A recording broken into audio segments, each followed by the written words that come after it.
నిర్మాణ రంగంలోకి అడుగుపెట్టిన సమంత ప్రొడ్యూసర్ గా తొలి సినిమా శుభంతో సక్సెస్ కొట్టింది. ఆ మూవీలో గెస్ట్ అపీరియన్స్ కే పరిమితమైన శామ్ 3 years గ్యాప్ తర్వాత మా ఇంటి బంగారంతో హీరోయిన్ గా రీ ఎంట్రీ ఇస్తోంది. కానీ శామ్ టఫ్ ఫైట్ ఎదుర్కోక తప్పదు.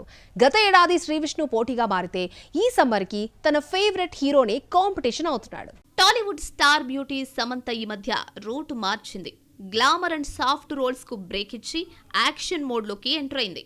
యశోద నుండే విలన్లను రఫ్ఫాడించేస్తున్న శామ్ అప్కమింగ్ ఫిల్మ్ మా ఇంటి బంగారంలోనూ రౌడీలను చెడుగుడాడైపోతోంది. తన ఓన్ ప్రొడక్షన్ హౌస్ ట్రాలాలా బ్యానర్ పై తెరకెక్కుతున్న ఈ ఫిల్మ్ మే 15న ప్రేక్షకుల ముందుకు రాబోతోంది. శాకుంతలం, ఖుషి బ్యాక్ టు బ్యాక్ జలక్స్ తర్వాత టాలీవుడ్ కు కాస్త గ్యాప్ ఇచ్చి బాలీవుడ్ కు మకాం మార్చింది శామ్. మళ్లీ 3 years గ్యాప్ తర్వాత మా ఇంటి బంగారంతో టాలీవుడ్ ఆడియన్స్ ను పలకరించబోతోంది. తన తొలి ప్రొడ్యూసింగ్ ఫిల్మ్ శుభంతో రీ ఎంట్రీ ఇచ్చిన జస్ట్ క్యామియోతోనే సరిపెట్టేసింది సమంత. గత సమ్మర్లో రిలీజ్ అయిన శుభం శ్రీవిష్ణు మూవీ సింగిల్ తో పోటీ పడింది. సింగిల్ బ్లాక్ బస్టర్ హిట్ కొట్టగా శుభం బ్రేక్ ఈవెన్ గా నిలిచింది.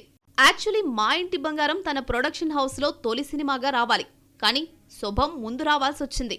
సమ్మర్ బరిలో దిగుతోన్న ఈ మూవీ ఆల్మోస్ట్ షూట్ కంప్లీట్ చేసుకుందని రీసెంట్లీ ఓ ఇంటర్వ్యూలో వెల్లడించింది సమ్మి. గత ఏడాది శ్రీవిష్ణుతో పోటీ పడ్డ సమంత ఈ సమ్మర్ కు తన ఫేవరెట్ హీరో సూర్యతో తలపడబోతోంది.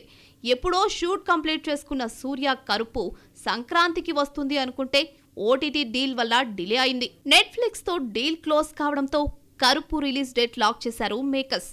మే 14న ప్రేక్షకుల ముందుకు రాబోతోంది.